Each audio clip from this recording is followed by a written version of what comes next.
Derek and Jake, para kayong naglalakbay bilang mag-asawa sa isang bangka na sa pagsagwan ninyo araw-araw.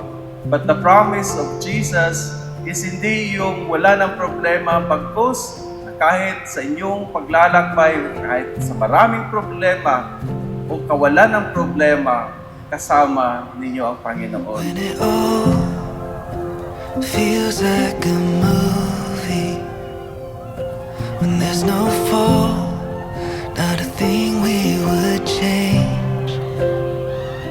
But when it ends, we're staring at blank screens. We'll begin again, and I'll love you the same.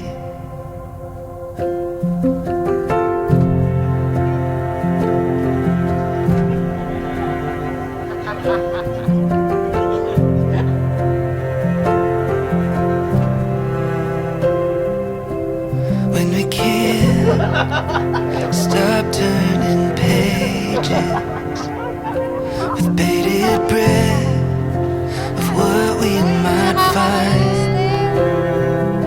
But when we see the tears in blank spaces, still I will be right there by your side. So let it bend, let it break. Open daw, open. Ay, hindi lang ako In the Hindi siya end, manghihirap. it'll stay. Piece by piece, we took what was broken and let it breathe and made it a fortress for you and me.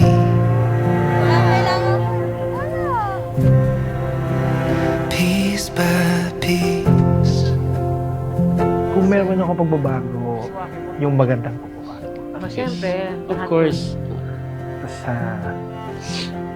Pwede umapunan siya, umiyak siya.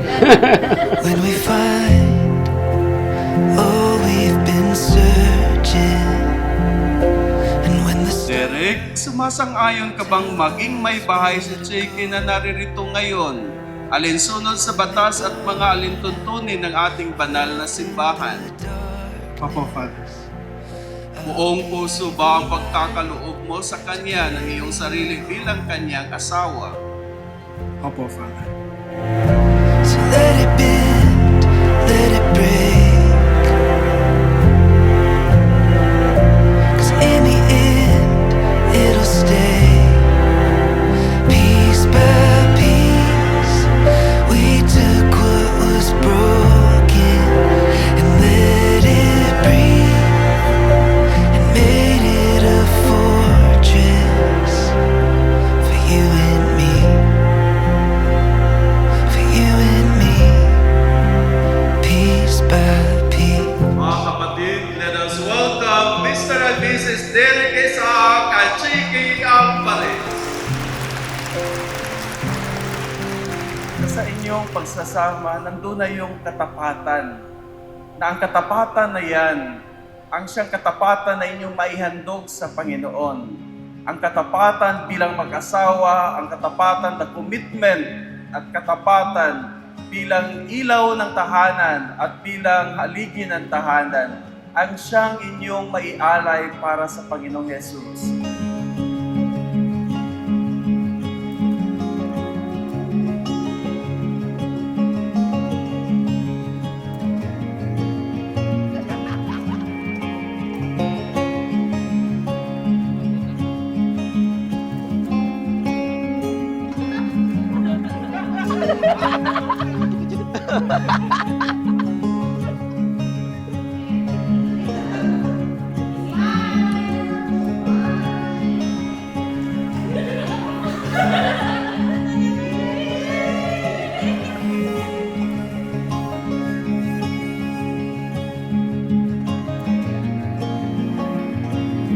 Sige, bukal ba sa iyong loob ang iyong pagparito upang makaisang dibdib si Derek na iyong pakamamahalin at paglilingkuran habang buhay?